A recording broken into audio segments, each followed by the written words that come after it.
Test, test. All right.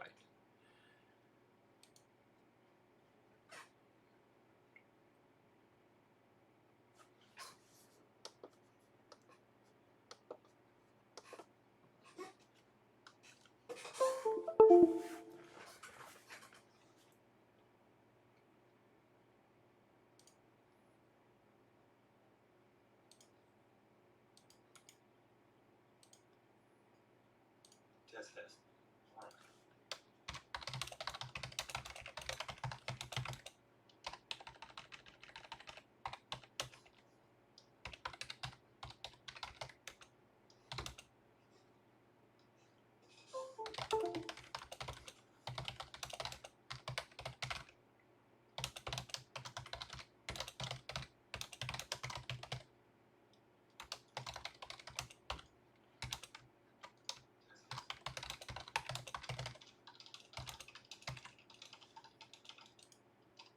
Apparently I have to figure out how to make this a little bit quieter so that it doesn't pick up all the keystrokes that I do. Oh, I see I have something to change there too. I got to go back to put in the episode number. Still learning, this is the first time here, so thanks for bearing with me as I do all of this stuff. So I need to switch my mouse and keyboard. Alright, so episode I have to figure out how to make this a little bit quieter so that it doesn't pick up all the keystrokes that I do. Oh, I see I have something to change there too. I gotta go back to put in the episode number. There we go. Still learning, this is the first time here, so I've got desktop audio turned off. It's just it's really loud picking up on the keyboard. Gosh. Alright, but at least I don't type a whole lot during the podcast or the live stream, so that'll be alright.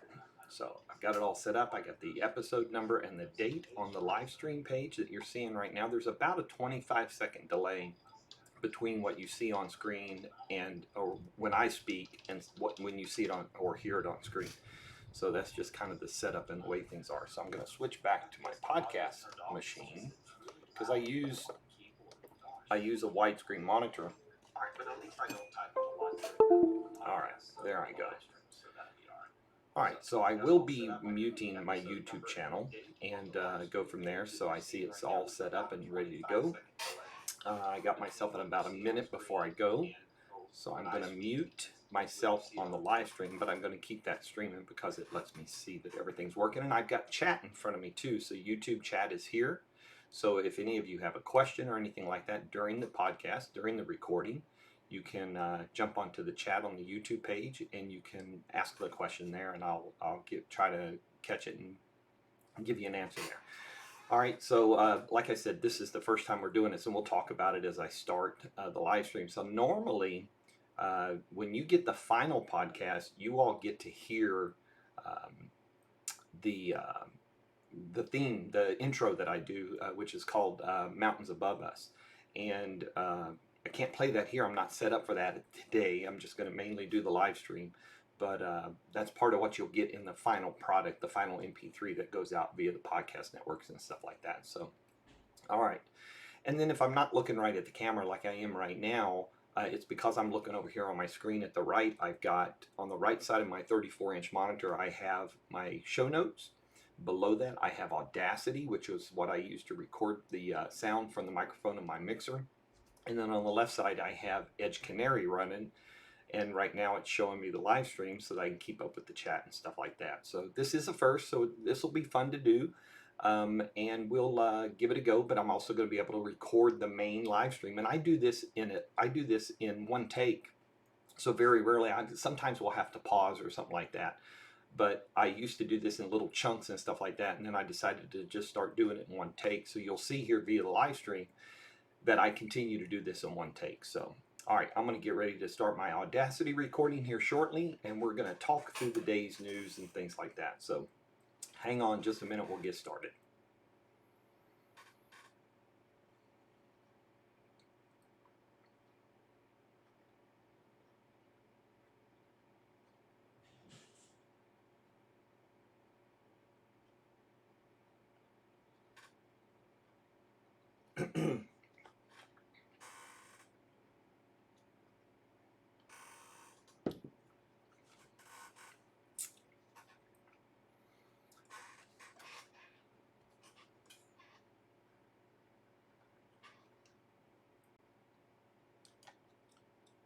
Hello, everyone, and welcome to episode 8 of the Faith, Tech, and Space podcast. It's good to be with you today. This is your host, Rich Hay from WindowsObserver.com.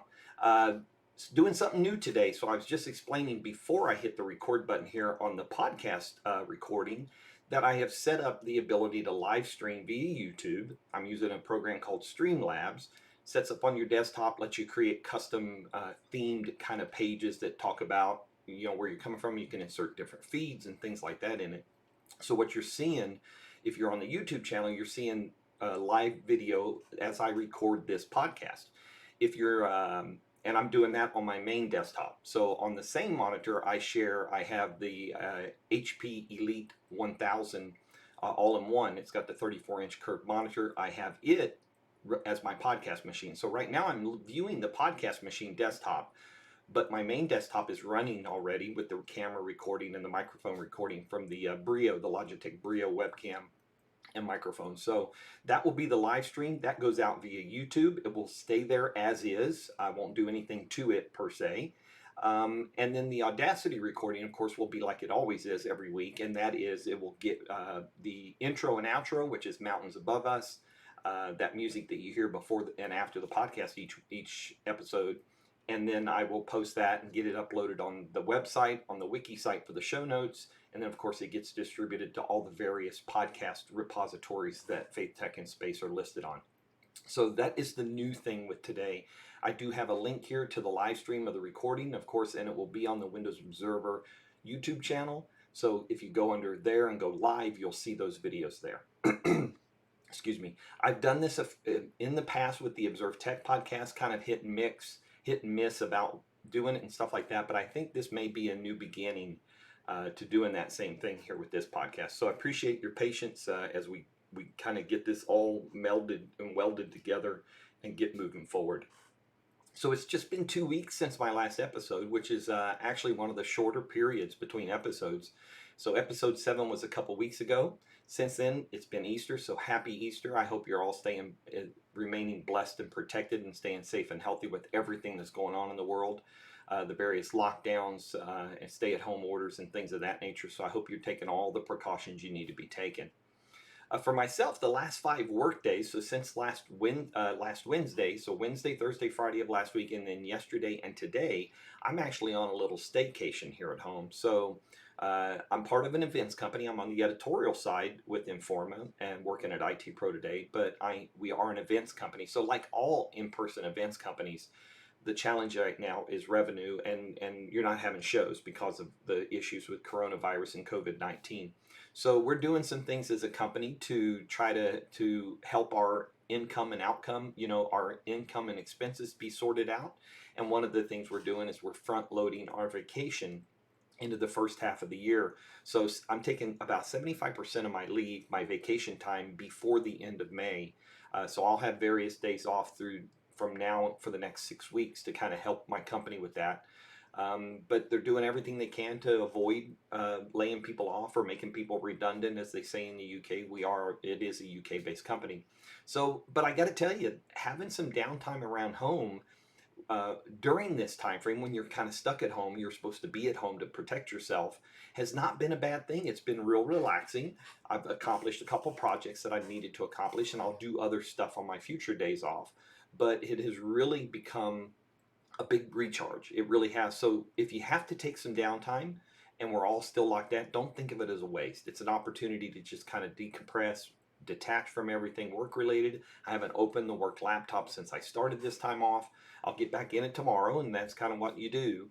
But I definitely recommend that if you have the opportunity or need to take some downtime, that you do. It will really give you some pluses, no doubt about that. So the big news over the last couple of weeks continues to be around COVID-19 and the effects of this coronavirus. The first one being that what we suspected has happened. Microsoft has confirmed that all their events through July of next year, July 2021, will be all digital events.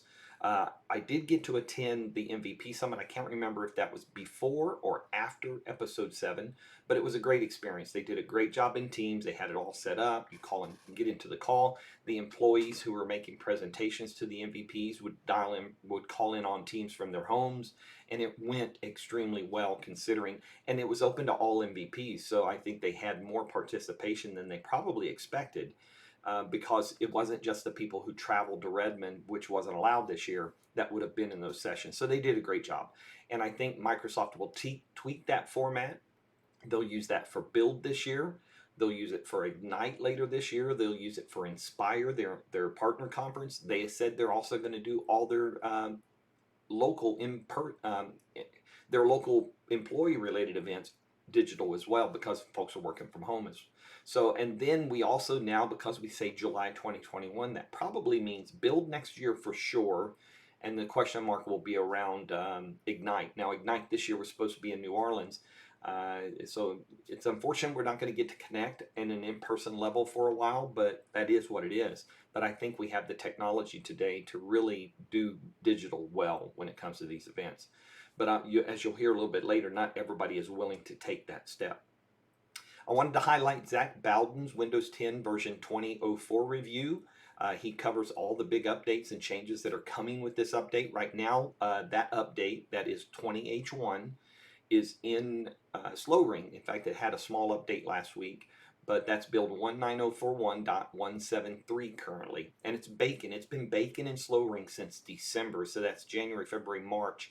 Now we're in April. So almost 4 months worth of kind of setting in slow ring, just kind of baking, getting used, and kind of settling into where it needs to be. The word is, we don't have any word of when this is going to come out. Now, today is Patch Tuesday for April. And normally in the past, in and around Patch Tuesday is when they've released feature updates. And this is quote unquote a large feature update. It's not like the fall smaller update that we got back in for 1909 and what we expect for 2009. So we're going to watch today. We got a few hours until Patch Tuesday begins, as I'm recording this right now just after 10 a.m. on the East Coast. So we'll be watching to see if we do get that coming out, or maybe it will pop tomorrow or next Tuesday. They might offset it with Patch Tuesday. The other news that we heard because of coronavirus and all the COVID-19 stuff is that do not expect any Windows 10X devices this calendar year. Microsoft has decided that they will not be pushing out that new hardware. So that is Surface Neo. That's the larger Windows 10X device. There are mixed reports of whether or not the Duo, the smaller Android-based device, will or will not come out this year. But we're waiting and watching. Now, one of the things we did hear when we heard about the cancellation of the Windows 10X devices is that Windows 10X, they'll probably potentially target single screen devices for that new version of Windows 10X, that's being built for dual screen devices, but will run on a single screen device. And so that's what we're waiting to hear right now, because the potential is there, if that's going to be the case, that Windows Insider program could potentially release builds of Windows 10X for those devices. Personally, I'd love to see it on my Surface Go. And see how it runs on that single screen device, low resource. It's supposed to be less impactful. It'll be interesting to see if that will happen or not. But unfortunately, don't expect to see the Neo this year.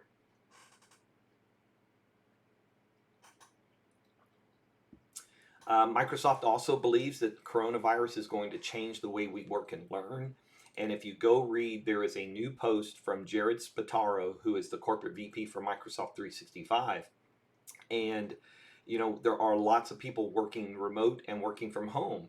And the numbers that they shared, an updated set of numbers. So this post was from the 9th of April, so it's only about 5 days old. So here's some of the numbers they're talking about. 2.7 billion meeting minutes a day in Microsoft Teams is what they're seeing right now.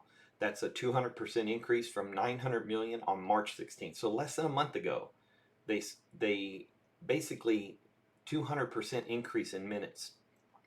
And student and teachers are using Teams for distance learning. There are 183,000 tenants in 175 countries using Teams for education. That's Teams for education, not Teams in general. Teams for like enterprise use or the free version. So massive amounts of people are using this stuff. And there's a really good graphic here that I can't share. It's on the web page. but it shows the work trend index and how those numbers have jumped up and billowed over the last few weeks since all the work from home and remote working has happened. So there's some great results here. They've got stats from different parts of the world, different countries, and how much video conferencing is being used more and more. And so it is a tremendous change. And you know what? Overall, they've held up pretty good with it. So they've had some hiccups, they've had some outages, but that's going to happen. But they've ramped it up. They put on the additional resources, and they've been able to make that work. So good on them and everybody, right? Google, Amazon, Microsoft, of course, and all the other companies providing these remote and work from home scenario technologies connectivity. It has worked. The internet has held up in all this situation. Everybody seemed to think that the internet, that's the domestic internet, right? The stuff that's connected to our houses would fail in a high bandwidth situation like this, but it's gone well. Comcast, I'm going to mention the headline here a little bit later. They waived data caps right now for, I think it was for 3 months, but potentially they could do that for more. But it's starting to realize that there's no real harm in those data caps not being used. And of course, data is being used a lot, right? We're doing a lot of streaming and things of that nature. Some other things Microsoft has done. So Microsoft has got their stores closed. So they've turned their Microsoft Store employees around, and they are doing things like training 65,000 people apparently in how to use Microsoft Teams and other tools for remote work, for working from home. So they're providing training. They're helping with tech support. Apple's doing that too, right? They've asked some of their in-store geniuses to help out with tech support from home. So they get them set up, they get them connected, and so they're able to help people with issues digitally online. So it is really, every company out there is taking steps to put their employees to work as best they can. I know this doesn't help all employees, but they are able to get things done and do things that probably wasn't possible before. And one of the last things I wanted to mention was the Microsoft's intern program. They have a very popular, a very famous intern program. You might remember the big video they did last year at the end of their intern season. They're going to have to be digital interns this year. So there's a blog post from Microsoft on that as well.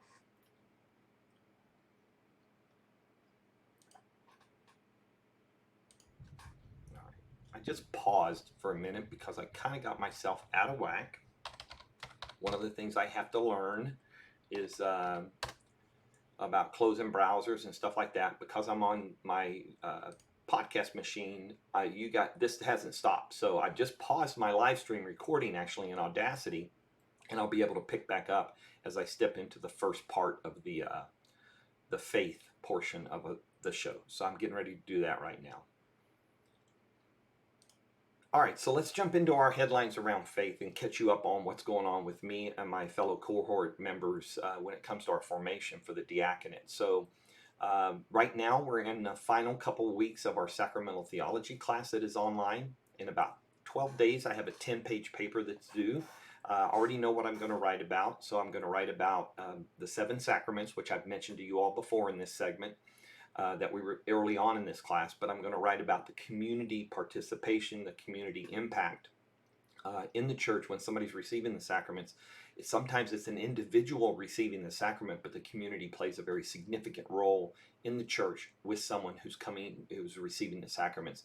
And so that is kind of how I'm gonna thread community through all 7 sacraments for that paper. Our next online class is going to be the Synoptic Gospels. And then it was supposed to be Acts of the Apostles, but it sounds like we're going to shift to John instead. So that is what we will be studying next over the summer. So that will be, again, about a 12-week class. So as we finish this one up, that one should start in May. We should go May-June timeframe for that class. Locally, because of the restrictions with gathering together and stuff like that, we unfortunately have to go online now. We have a class this coming Saturday to kind of get caught up and be made aware of the plan for the rest of the year. What we do know is that we were supposed to be starting homiletics this Saturday. Homiletics is the teaching, the preaching, and giving homilies. In the Catholic Church, we call that a homily. In other churches, it's called preaching. But so our homiletics class has been postponed to year 2 until we can be physically present with each other, because part of homiletics is obviously getting up behind a podium and practicing these things, speaking to our classmates, speaking to the deacons and the priests that are part of the formation team, and developing these skills around that. We've done one public speaking class back in December, but so our homiletics has had to move to year 2. However, they have moved forward our class on patristics, which is study of the writings of the early church fathers.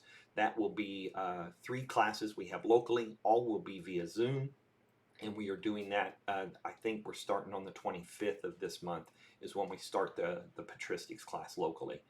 Unfortunately, also our study weekend, which was supposed to be a dedicated weekend from Friday through Sunday, where we would have 5 or 6 different class sessions with a visiting, I think it was a visiting priest that was going to teach us on a certain subject. Unfortunately, that has been canceled. That had already been postponed because the priest was not well, had a heart condition, and had surgery related to that. But because of the shuffle with timing and everything else, our study weekend has been canceled. In place of that weekend, in the dates that was rescheduled, our annual retreat and vocations board will take place in August.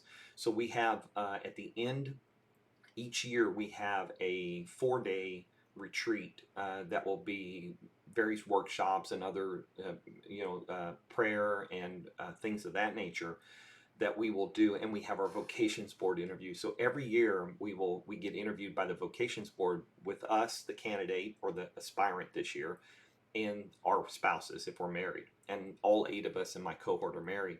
So we get interviewed by the vocations board, kind of review the school year, review our progress and things like that, and the vocations board decides about our continuation both through our discernment and their evaluation of our performance. So that annual retreat will now happen in August, and because that is now not happening until August, our rite of candidacy, which is a mass with the bishop where we're presented as aspirants for candidacy for holy orders, specifically ordination as deacons, that has to happen after the vocations board decisions are made. So that has been moved to September. So a little bit of shuffle in there with all of that stuff. The other thing with my local formation that has been impacted, and impacts my cohort brothers as well, is our pastoral experience, right? We do 40 hours each year of a pastoral experience. That's where we're working in a ministry in the diocese to gain experience in working in those ministries. Well, because of the coronavirus and COVID-19 lockdown, I was just about ready to start my Apostleship of the Sea, which is a kind of a USO style service at the port here in Jacksonville to support merchant mariners that come into port and stuff like that, and the port workers. We have snack shop and books and TV for them to come and have lunch and place to rest. The mariners, if they're allowed off the ship, although they're not in port very long here in Jacksonville, long enough to unload or offload, could also come there. And we sometimes give them a ride to local, if they're in town long enough, in port long enough, we give them a ride to a local mall. Well, unfortunately that got locked down.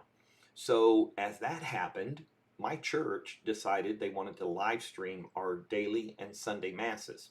So I came in to help them with that. We're using Facebook Live. I talked about it in my last episode because we had some challenges with sideways videos, right, on the iPhone. And so I figured out how you fix that. And I wrote about it. That's available at WindowsObserver.com. So that has actually unexpectedly turned into just a beautiful pastoral experience. I'm getting to spend time with my pastor that I would not normally spend, because we're there 6 days of the week preparing for a live stream, doing a live stream, and then breaking down and sorting things out after the live stream. And so because I'm in formation as a deacon, my pastor approached me beforehand and said, would you like to be my reader at all these masses? So I just begun reading this year as a ministry. I'd a long time been a Eucharistic minister, so I'd read a handful of times, and so it's been a wonderful opportunity for me to do more reading from the lectionary, and to learn little ins and outs about liturgy and how you set up for liturgy. And with the Easter Triduum, which we just went through, which was Holy Thursday, Good Friday, Holy Saturday, and then of course Easter, I've learned so many different things from my pastor about the liturgical aspects of the Mass. And that is exactly something we'll get later. I think in year 2 we have our liturgy class in our formation, but this has been a real blessing to be able to get this information And it's been a pastoral experience because we are reaching out to members of our parish through these live streams and seeing that impact on them being able to see our church, our altar, our priest. So that is going to be my pastoral experience for this year. I'm going to be able to write that up for my end of year paper on that. So that was a real blessing to be able to have. Okay, so that's kind of where I'm at and where we're at. My cohort, all 8 of us are at with this whole thing. So it's awesome to be able to share these kind of experiences with you all because it's a progression. And when things kind of hit a wall or have a problem, you adjust, everything gets readjusted in order to stay on track. And in fact, that's the overall goal, is to continue to move towards our ordination date in, God willing, June of 2022, when we're scheduled for ordination based on our performance. And again, the right discernment, the will of God. And that's how I view it, into our discernment towards ordination as a deacon. Okay, let's talk some tech now, okay? Windows Insiders, it's been a slow 2 weeks, right? They had a hiccup a week and a half ago on a release. They had a blocking bug, so they were unable to release a new build. But last week we got build 19603, and that came out, I think that came out on April 8th, so just under last Wednesday. So not a whole lot new there. There is one big thing new there: File Explorer integration with the Windows subsystem for Linux, what's called WSL in Windows 10. If you use that, you now have access to your Linux partition in your File Explorer under Windows 10, which a lot of folks were really happy about that. They did some user cleanup recommendations in storage settings in order to help you kind of manage that stuff. And they introduced what they've been doing with some of these builds, because they're not heavy feature related builds right now. This is Windows 10 vNext, by the way. So this is the core of whatever or where the next update 20H2 will be extracted and branched off and then developed from there.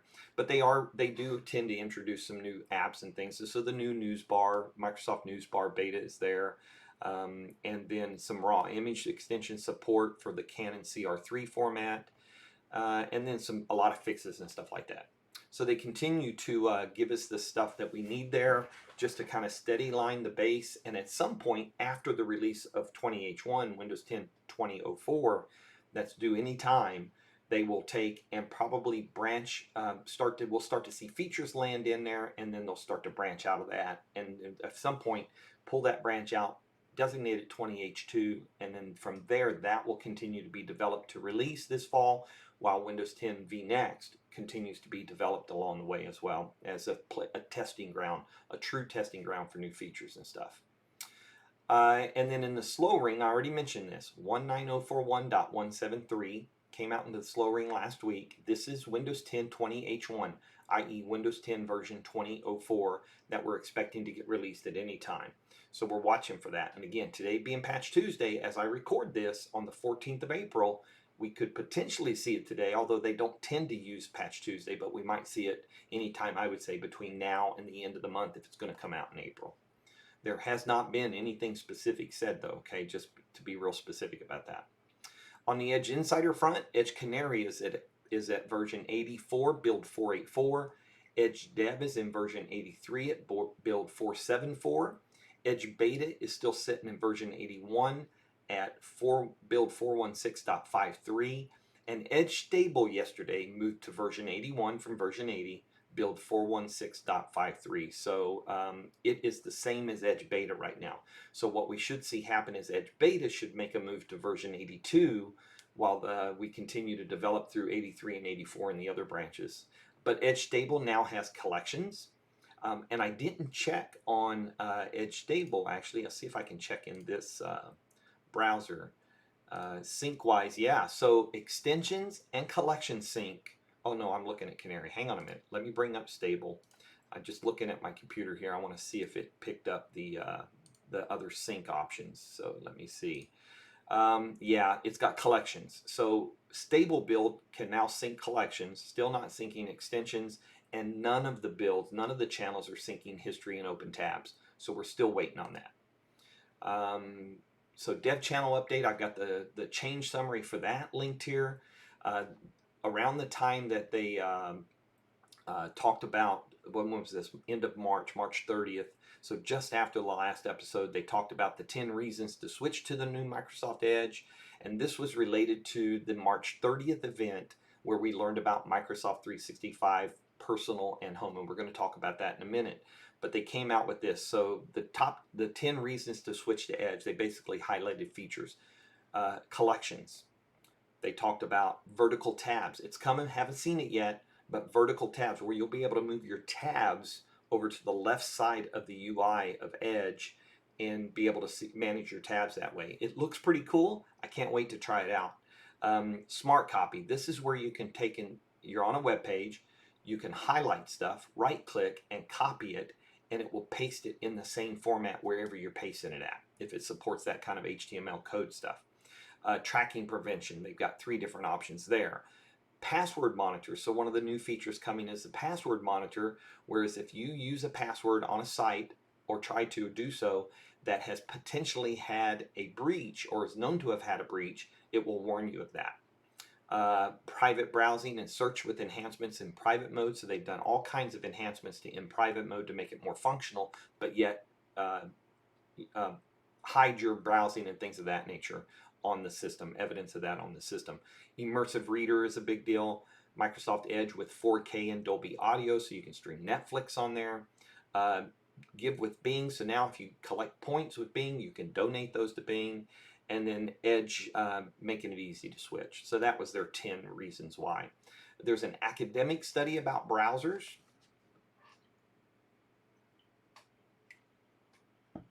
And one of the things they talked about in that was let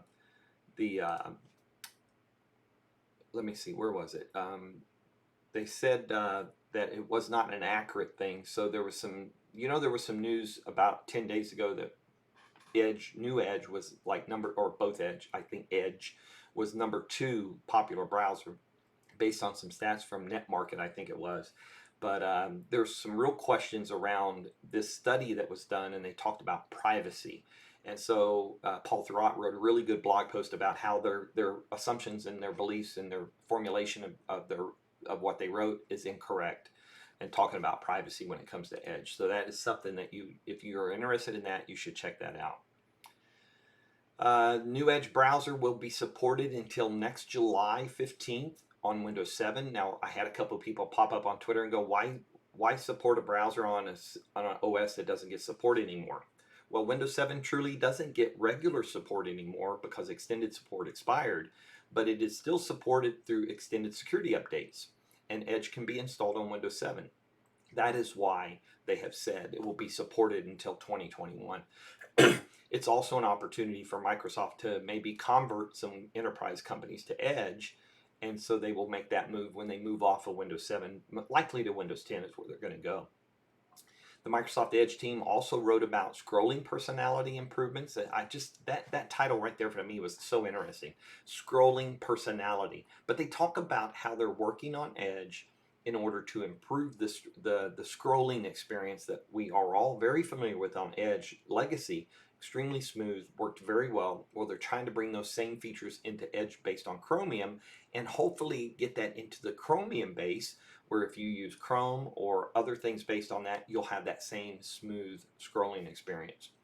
And with the release of Edge version 81 into the stable channel last week, the new security baseline for Microsoft Edge v81 version 81 is now out. So you can check that out if you're looking to sort out your deployment aspect, settings and things of that nature. All right, so let's talk about this event that happened on March 30th, shortly after I recorded the last podcast. This was Microsoft's first kind of, it wasn't their first, but it was a digital announcement around Microsoft 365 for small and medium-sized businesses. So there's new offerings on that side, but there's also the new Microsoft 365 personal and family subscriptions.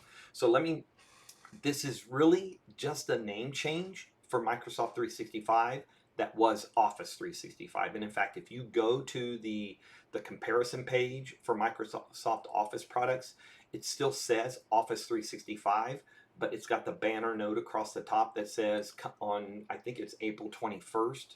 Yeah, April 21st, these will become Microsoft 365. It'll happen automatically. You don't pay more. It's the same benefits, actually more benefits, and we'll talk about those. Same price, new name. Office 365 becomes Microsoft 365 on April 21st. So nothing has changed a lot from the perspective that it's a name change, but internally to the products, it's a big deal. And so a couple things that came out of this. One is Microsoft Editor. Microsoft Editor will be part of all the Office Suite programs where you do text writing, writing of any kind of Word, and including through the web, because there's a Microsoft Editor web browser add-on for Microsoft Edge. So it basically, the best comparison, the closest comparison is Grammarly. And in fact, I got a post here from, I think it's on Microsoft, that compares Microsoft Editor to Grammarly. But this is Microsoft's kind of equivalent to Grammarly. I'm not going to judge it on level of ability because I don't have that kind of information. I've tried Grammarly. I'm now using Microsoft Editor. So there's the add-on in the browser that picks up any text boxes on most websites, and also the editor within Word itself. So you can go and compare them. Try them out. Grammarly costs money to go beyond the basics. Editor is not going to be any charge at all. It's an add-on that's available for Office. At the same time, they released a new Office extension for Edge, the new Edge, and so you can put that on your toolbar, and you can have that to help you easily access features that you are looking to, Word, Excel, PowerPoint, Outlook, etc. The other thing, Grammarly, by the way, at the same time that all this was going on, that same week, Grammarly announced that their Grammarly add-on was available now for the Mac, for Word and Mac. So if you're a Mac user and you do want to use Grammarly, you can go get that. If I'm not mistaken, Editor will work on your system as well. And then the other thing that really surprised me was in Excel. So they have partnered with a company called Plaid, and this is a new, there's a term they used for it, a dynamic, they called it a dynamic add-in, or dynamic, oh man, what was the word they used? A dynamic enhancement to Excel that is called Money in Excel. You remember Microsoft Money? I used that program forever. And Microsoft Money was really good. Unfortunately, it's out of date now, but it still works for some. I had a couple of people pop up on social media and say, yeah, I'm still using Money. Not sure I would. It's too old in my opinion, and probably using old technology. But with this Plaid and this Money in Excel add-in, you can connect to your banks, to your financial accounts. And you do it through the experience, and you can manage your banking right through Excel through this add-in. So I have not had a chance to go dive into it and pick it up and go see it, but this is a significant step forward for Excel, which a lot of people use for that kind of management. But now it makes that connection. It connects it to your financial institution to be able to give you that money, that experience right within Excel. So pretty cool little add-on there. What else? Paul Thurrott, again, as he usually does, has a great kind of review and insight into the whole Microsoft 365 thing, so you can check that out. The new Yammer has arrived on mobile. They did a complete overhaul on Yammer on mobile, so that is now available.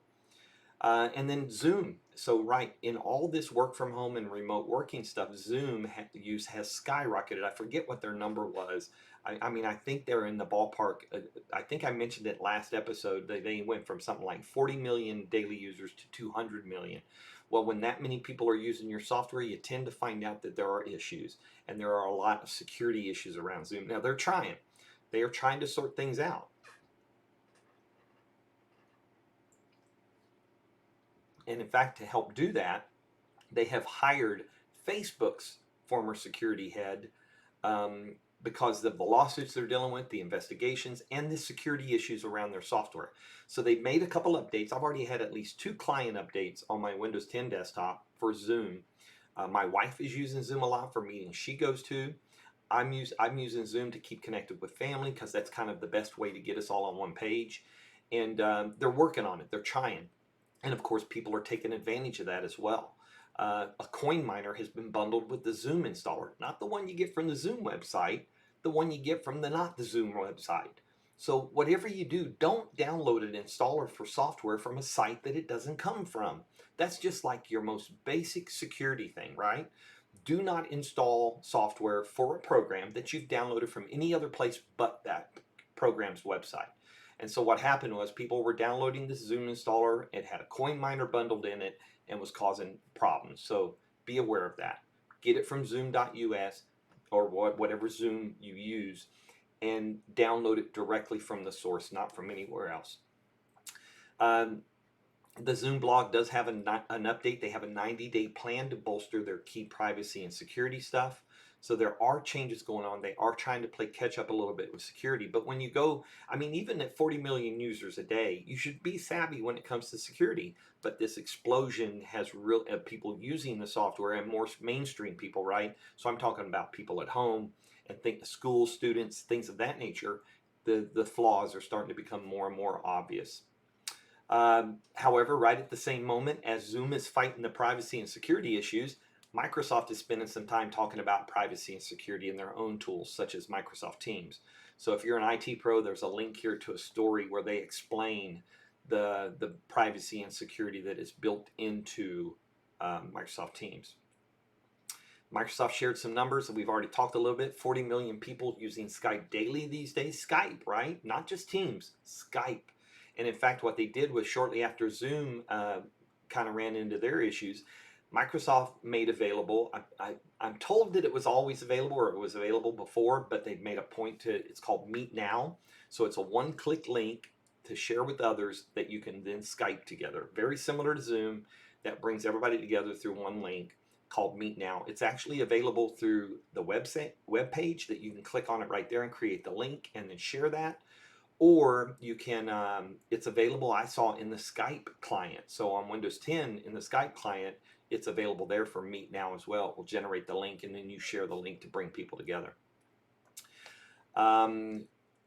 Let's see, attendee limit. So because of the nature of things right now in virtual events and things of that, Microsoft has increased the attendee limit for live events hosted with Microsoft 365. So this is a service that enterprises can use. And they are bumping that up through July 1st to 100,000 attendees. I think it's, so the numbers are this. Team meetings can have up to 250 participants. Live events for up to 10,000 attendees can be hosted in Teams and Yammer. And live events for up to 100,000 attendees can be hosted in a customized event experience using Microsoft Stream. So that's how they've done that. On-demand recordings, unlimited number of viewers, so anybody who couldn't participate can then go see it and not miss out. So that is the big numbers through July 1st. Those are the numbers that Microsoft will be working on for their live events. Stay connected with Microsoft Teams for free. So there is the free version of Microsoft Teams. They are in the process this month of rolling out the ability to see at least 9 different videos on the main screen instead of just 4. That's a big deal. That is something they saw on their user voice, and they have pulled that forward. This I know I talked about last episode. They have pulled that forward in order to be able to get that up and running for people. Virtual backgrounds and custom backgrounds are the other thing that they're moving forward with very quickly to get that in the hands of everybody using Microsoft Teams. A good post here about mastering remote work beyond the basics when it comes to Microsoft Teams. That's Ed Bott doing his thing as he always does. Video conferencing app. What was this one? This was 62 million downloads during 1 week in March. Oh, that was Zoom. So that was kind of the numbers around Zoom. That was a story on TechCrunch. For those of you here in the United States that are eligible for these stimulus payments, if you filed a tax return in 2018 or 2019 and used direct deposit, that check's going to come into you via that route. I actually got a notice from my bank last night that indicated that our payment was going to arrive tomorrow through our direct deposit. We're actually going to bank that because as I recall, and the last thing I read was that this is in advance on your return for 2021, so your tax year 2020. So we're blessed to be able to put that stuff in savings and just let it sit there until we know for sure how things work out. But I know that's not the case for everybody, and I need to do some research myself. So I highly recommend those of you that will be receiving this payment that you also do some research to understand the impact it will have at some point. Now, if you're a non-filer, there's a new page at the Internal Revenue Service, because there's a lot of people who don't have to file taxes. So if you're looking to input payment information, you can go to this IRS website and provide that information so that they can have it to send you your payment electronically as well. I got a link here to a good story about alt text about that informs how to address usability for people who are blind or low vision, so they can see your and understand what your graphics are showing on the web page. Comcast, I mentioned the Wave data cap, but it hasn't hurt their network. Their network is performing pretty good. I've continued. I have 1 gig service through coaxial, so I have through my copper, I have the 1 gig service, and I typically get about 972 megabytes a second, and that has held up really well over the last few weeks. Now, I always work from home, but since everybody's been working from home, there's a lot more usage. I continue to hold up pretty good. I don't know. I've tried to keep up with other companies, and I think there are some issues, which is not unexpected, but I think a lot of companies are starting to realize the value of their infrastructure when it comes to that network. I mentioned earlier Apple retail workers are taking on tech support roles.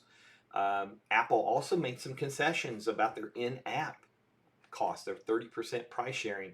I think the story was with Amazon Prime, is that they are now allowing some purchases outside of that window, outside of that 30% cut. That may have been a concession in and around the fact that so many people are making online digital purchases for video and stuff like that. During our lockdown, WordPress 5.4 called Adderley has been released. So if you're running a WordPress site, you need to go update if you don't have automatic updates already sent. Couple weeks ago, finalized the T-Mobile acquisition of Sprint was moved forward. It's happened, and it is in the process of happening. They are doing things to get everything kind of sorted out. One of the things they did offer was the new QB, which is it's a bunch of little videos, less than 10 minutes long each episode. I've watched a couple of them. They're pretty interesting, not bad quality at all, well produced. So QB on us, but be aware, if you use Netflix on us, in a year, you're going to get asked, do you want to keep QB or do you want to keep Netflix on us? So be aware of that. Microsoft, looking to head up, they've hired a former Apple executive to help lead the hardware division for HoloLens. So that person's going to be in there on Panos Panay's team working on the hardware and software for HoloLens. Microsoft, and now look, every company is doing things of different nature to help their employees. Microsoft just granted their employees a 12-week pandemic leave benefit. If they need time off above and beyond their normal vacation and other time off that they have coming, they have an option for up to 12 weeks of pandemic leave benefit to help take care of things at home, to help the kids with the homeschool, to do whatever it is they need to do. 12 weeks leave benefit. Just amazing.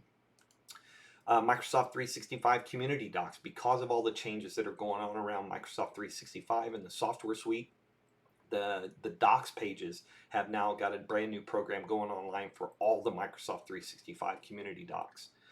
One of the things Microsoft recently did for security was they bought the corp.com domain. That is a domain that is used or has been used for some features in Microsoft software and stuff like that. And they wanted to keep it out of malicious people's hands. So they have bought that.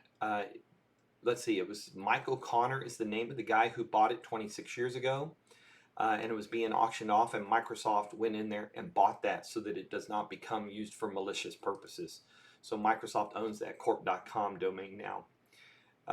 Surface Drive Retention. This is a pretty cool new program. So Surface Laptop 3 and Surface Pro X both have the ability to have their SSD removed. Surface Pro X, it's easy. It's a little cover on the back side of the tablet, one screw. You can reach in there and switch it out. You can to upgrade or to take it out or whatever. Well, now there's a new Surface Drive Retention program that allows people to retain those drives. It'll let you dispose of it on your own terms. It's easy to replace. Even the process on a Surface Laptop 3 is not hard these days to be able to make that change. And it's for security, right? Security, convenience, and easy to replace. So they've just announced that as a new benefit for customers that want to retain that SSD. Like for instance, when they're getting service or they're replacing the device with a new SSD. Interesting story here about a 17-year-old kid who built a coronavirus website a few weeks ago and has gotten a lot of attention for the work he's done. He's a high schooler and built a very, very good website for tracking coronavirus stats. Comcast says their voice and video calls have skyrocketed 212% increase during all of this self-isolation lockdown. So every company, every technical digital company, services company is seeing a massive explosion of usage. Now even Google Hangouts, right? So they've seen their usage soar. Cloud service continuity is a challenge for all the big companies. They're trying to keep up with stuff. So, and it's no surprise, right? When I get these pitches in my inbox and somebody tells me that so-and-so's service that provides video conferencing or chat or something like that has skyrocketed or blasted off or increased, yeah, of course it has, because everybody's in that circumstance now. So, but it's reality. The bigger news story here is the fact that more and more of these companies are being able to maintain those peaks. They're being able to address that increased usage and having the opportunity to continue to provide services to their individual customers. That is the real story here. Not that the usage has increased. That was a given, right? When you get locked in at home and you've only got digital connectivity, it's going to increase. But keeping it up, that's the real story. That is the story to be told. And as I mentioned at the top of this, right, Microsoft is saying the way we work is going to be changed. They have, not just Microsoft, every company that has put their employees digital or remote working from home has learned that, guess what? For a lot of circumstances, you can work in those kind of ways. So I think we might see a bigger embrace of remote workers, right? Not just necessarily always have to be hired in the city of the company's in, right? But you can work remotely from anywhere in the world. I think that will be more significant for many companies that hadn't previously embraced it. I read a story about one company transferred their, I forget the number, 200,000 employees to digital work from home in less than 2 weeks. They had been working on a plan, and maybe they were able to do it quickly because they had most of a plan in place, they just hadn't executed.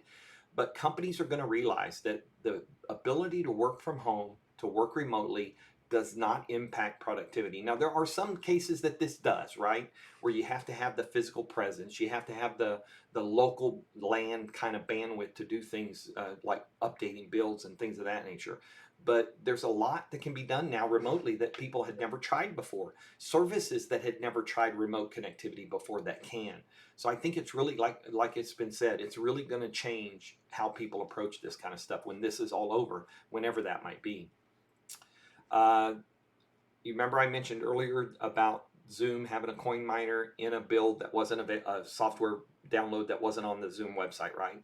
Another one that's going around, a free Netflix pass because of coronavirus. It's a scam. Keep your eye out for all of that kind of stuff. People are going to be taking advantage of this stuff. They're going to use every opportunity to kind of fool you into thinking you're getting something for free that isn't really for free. It would make sense, right, in a lockdown to have a free Netflix pass, but it's not real. It's a scam. Okay, so be careful. Let's see. Among everything else, music subscribers gone up. 358 million music service subscribers, according to a new report. So that right there, we know that those kind of services are going to hit bumps and increases. Looks like Microsoft Surface Go has sold out as the company is prepping for Surface Go 2. And in fact, this morning, I saw a story from NeoWin that said Surface Go 2 just went through and passed the FCC checks. So it sure sounds like a new version of Surface Go is coming out. Disney Plus. They could not have planned better timing for the release of their subscription service for streaming. They have surpassed 50 million subscribers in just 5 months, and a lot of that is due to the lockdown. People are doing more streaming from home, and therefore they saw that benefit. Now, it'll be interesting with all of these things, right? The music subscriptions, the Disney Plus, the Prime Video, the Netflix, whatever it is. What happens as people start to return to work and they're not at home all the time? Do those subscriptions go down to lower levels? Do they get canceled completely? I think there's real potential there for those, these great huge gains to take some steps backwards as well. Looks like there's a story out. Outlook could be getting some new inbox tabs. I'm very intrigued by this UI. You can check it out in the story link. But they're talking about some changes coming that will benefit the ability to work in your inbox on the web. And Outlook on the web, if you haven't used it in a while, has become extremely robust. You almost cannot tell the difference between the desktop version of Outlook and the web version of Outlook. TikTok, again, another service that is getting a lot of usage from home. If you follow on social media, you catch a lot of these videos. 1 billion installs on the Play Store, of course, boosted by what's going on with the coronavirus. The Your Phone app got an update. If you're on a Samsung device, it now supports drag and drop for files, moving stuff between the desktop and the phone to the desktop. Unfortunately, I'm no longer on a Samsung device. I'm on the McLaren OnePlus 7T Pro 5G, so I can't test this, but hopefully that will roll to everybody before too long. And then movie theaters. Think about this, right? We've had a lot of movie releases delayed. Some of them have gone virtual and they've gone online, available the same day. $20 to stream a new release movie seems a little steep. When on my discount Tuesday here, I could pay $5. But I can't go and pay $5 because of the lockdown, right? So, movie theaters are turning to streaming. Unfortunately, I just read AMC this morning is looking at filing for bankruptcy because of what's going on, because people obviously can't be going to the movie theaters. So there's lots of changes going on in the world of technology, in the physical world, that businesses, whether they're lost due to what's going on or the shutdowns or whatever it is, there is a tremendous amount of change that's going to come out of this, both positive and negative. And so we just have to keep an eye on that, and we'll keep watching on that.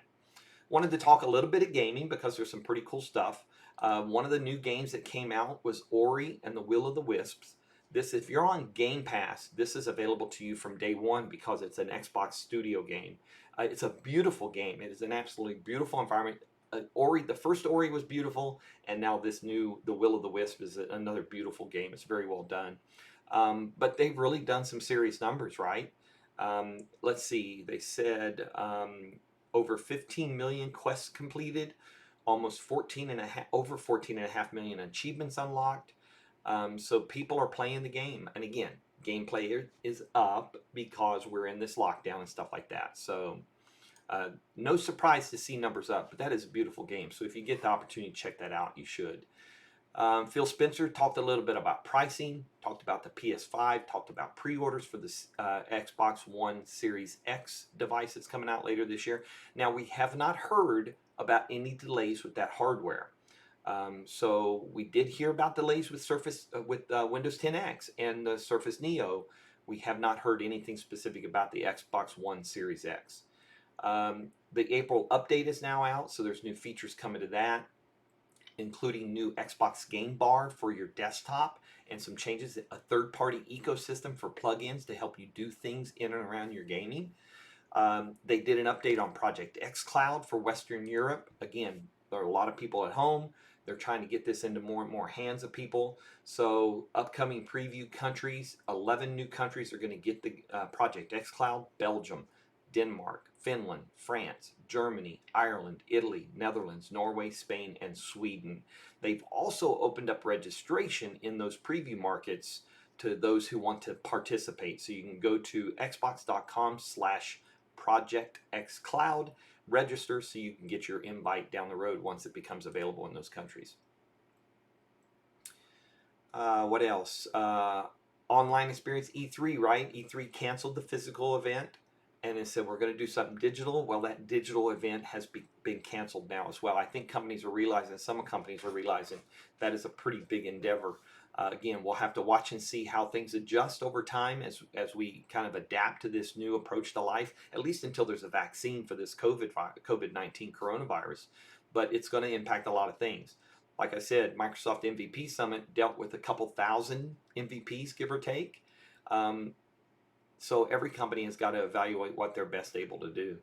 Acer announced some new gaming notebooks. They're powered by the 10th gen Intel Core processor, so you can check out that stuff. Steam hardware and software survey came out showing increases in the number of users on Windows 10. So again, the OS continues to become more and more the mainstay and the default for a lot of Windows users and gamers. And then PlayStation announced the new DualSense wireless game controller for PlayStation 5. If I'm not mistaken, it came out the same day as Microsoft was doing their March 30th announcement for Microsoft 365. No, it wasn't. It was April 7th. So I forget what was going on, but there was a lot of complaints about being the same day as some other news. Looks a lot like an Xbox One controller to me. So, and to a lot of other people as well. All right, tech stuff wrapped up, gaming wrapped up. Let's talk a little bit of space as we're closing in on the end of this episode of the podcast. So, NASA and SpaceX doing things to get ready for their first crewed mission. They simulated that upcoming crew mission and did a walkthrough with the astronauts at Cape Canaveral, going through the entire process of the crew quarters and moving them. And actually, they drove the Tesla, is it the Series X that has the gold wing doors? They drove them to the launch pad in that. There's 2 astronauts that will fly on this first crewed mission with the Dragon capsule, the Crew Dragon. So they went through a walkthrough and did that. Still planning to launch in May right now, despite the pandemic. They are about to do a launch in 2 days from Cape Canaveral, so the 16th of April. That's 2 days from today as I record this. But they're doing it with a minimal crew, minimal launch crew, practicing all the right social distancing and stuff like that. So that is a Starlink launch that's coming up in 2 days. But the plan is to move forward with this May launch. You can bet money that those guys are under lockdown and isolation to prevent any coronavirus related issues or infections. Boeing, on the other hand, it's not going so well. They did have some good news. They did win a $1.5 billion contract from the Department of Defense to build some new P-8 Alpha Poseidon maritime patrol aircraft. So my last tour of duty was at Commander Patrol and Reconnaissance Wing 11 in Jacksonville, Florida. We were in the midst of converting our squadrons were all converting over from the P-3 Charlie, which was the 1960s era airframe, to the new jet-based P-8 Alpha built from the scratch for the military. And that transition, I think, for the most part, is done now. So there's new P-8s starting to come in, the planes that weren't able to be built before. So new ones are being built to transition into the fleet. So good news for Boeing in that sense, right? However, they had to extend their virus-related airplane production shutdown until further notice because planes aren't flying. A lot of planes are parked. They were already dealing with the 737 MAX stuff. So they had to make a choice to shut down production for a while. It was initially for a short period and then recently announced that it's until further notice. And then the other issue that Boeing is dealing with is the issues around their Starliner demo mission. So they did that first mission, you remember, right? It did get into orbit, wasn't the proper orbit, used up a lot of its reaction control system fuels because of a timing issue. That investigation has revealed there potentially were a lot of different issues with Starliner in that launch, and that they were fairly lucky to get that capsule back on the ground, but they did. So they did accomplish a few things, but it's been decided that they will refly that mission without astronauts. Once they get all the software and stuff sorted out, they will refly the Starliner demo mission to the space station to do a docking and complete all those steps before they even approach launching astronauts. So that means that this is late in the year, probably not even looking at a Starliner launch, depending on how that goes, probably not even looking at a Starliner launch until sometime in 2021. And then there's some documents out there. I've got a link here to a story for you that talks about some of the issues and all the documentation around where the Starliner and the Boeing space program really fell with this whole issue and stuff like that, and why they're starting that all over again and starting that mission from scratch. On the NASA front, they just launched a new crew to the space station, 3 new astronauts up there, so the occupancy of the International Space Station is back up to 6 people. However, here in the next week or two, I think, the 3 of those crew members are returning in their Soyuz capsule, and so the crew will be back down to 3 when they return, and then there's I think the next crew is due to be launched in the next month or so, but this is not untypical of the way they handle things right now. Pretty cool. There's the Falcon 9 rocket that will launch the Crew Dragon to take those 2 astronauts to the space station. Looking at May right now. It has the worm NASA logo on the side of the Falcon 9. It's absolutely awesome looking. So I got a link here to the story and a big picture of the rocket and showing you the NASA worm. And it's created a bit of a controversy, a bit of a debate about whether or not that's okay or not. Don't forget, it was the NASA worm logo that was still in use back in the day when Challenger exploded in 1986, right? So it was eventually retired out of respect for the loss of that crew and things like that. but you know, the time may be right to bring it back and to rebuild some pride around that and understanding what the capabilities of NASA are. So it is on the side of that Falcon 9 rocket that's going to launch the first astronauts from U.S. soil to the International Space Station since 2011. Right? No, I retired in 2011. 2012, I think, was when the final launch, STS-135, went up. Some isolation hints from astronauts. They do a lot of isolation, whether they're on station or whether they're preparing to go to station. So that's pretty cool. During this lockdown, NASA has released a new podcast called Curious Universe. So if you're looking for something new to listen and you're a space geek, that might be a great starting point for you. NASA also shared their findings, recommendations, and responses to a review of the International Space Station National Lab. So you can catch up on stuff like that. Of course, we are in the midst of the 50th anniversary of the Apollo 13 mission. That launch would have happened 50 years ago on Saturday. Last night, just over 2 days into the mission, was when they had the explosion in the command module. And now they are working on, if you follow, there's a Twitter account that does the tweets, real-time tweets of the mission.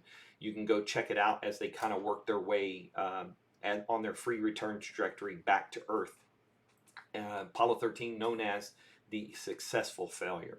NASA has added Shannon Walker to the first operational crew of a SpaceX mission. So we have the demo, we have the DM2, which is Demo 2, that will launch 2 astronauts with SpaceX rocket, Crew Dragon, to station, right? That will be the first test. The second mission will be the first operational mission, so it won't be DM3 or anything like that. It'll be an operational mission, and that has currently assigned 2 astronauts, but they've decided to add Shannon Walker as a third member of that crew. And then NASA has reached out to their workforce, very smart people, right? They're mostly rocket scientists, for ideas about the coronavirus response, so they're trying to crowdsource some of that response. NASA also did a paper about their lunar surface sustainability concepts. And then the Mars helicopter has been attached to NASA's Perseverance rover, which is scheduled to be launched in July of this summer on a United Launch Alliance Atlas V from Cape Canaveral.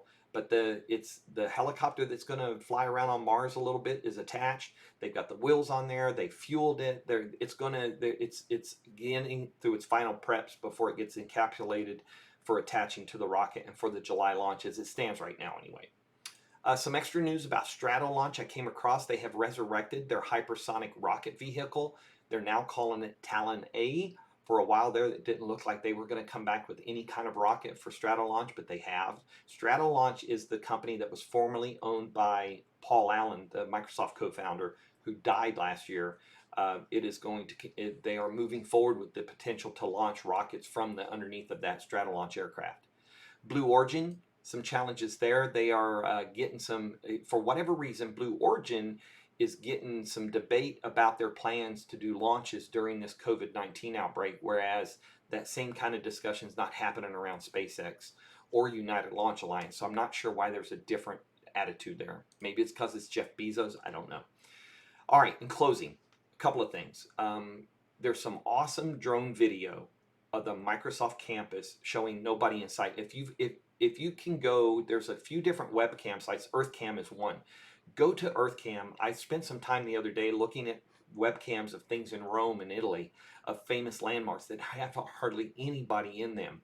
It is an amazing sight. We've seen how the Earth has healed itself in some ways in the reduction of pollution, the reduction of our impact on the environment. The canals in Venice are clear. Fish are back in the canals. Dolphins are back. We see wildlife moving around in areas they haven't moved around in a long time. All because people aren't moving around. People aren't driving as much. People are not using as much of the environmental resources. So if you wanted any further proof that we impact this environment on this planet, that's it right there. Just look at the pictures of LA compared to when it's full of smog and right now the way it is. Look at the pictures from China. Look at the pictures from India. Look at the pictures from anywhere, and you can see the impact we as humans have on this planet. So we've got to, one of the things we've got to do when we come out of this is we've got to fix that. We've got to sort that out so that we're not overwhelming the planet with that kind of stuff in the future. And then the other thing, you got to go check out Andrea Bocelli's Easter concert at the Milan Duomo, the big cathedral. Empty except for him, the crew, and an organist. And it was only half an hour long, but they showed several shots of different cities around Italy and the world of these empty streets that are going on. It was a beautiful concert. He's a beautiful singer. So go check that out when you get a chance, okay? So episode 8, wrapping up the live stream. So this is the first time we've done that, and we'll see how that goes and how that's received. We will post this podcast a little bit later and get it online for everybody to see. But I want to tell everyone, stay safe, stay healthy. If you've been told to stay locked down or to stay at home, minimize your outings. Be careful, take all the precautions you're supposed to be taking, okay? Because we all want to be moving forward from this, moving forward down the road, okay? So blessings to everybody. Stay safe, stay healthy, and we'll see you on the next episode of the Faith, Tech, and Space podcast. Ciao.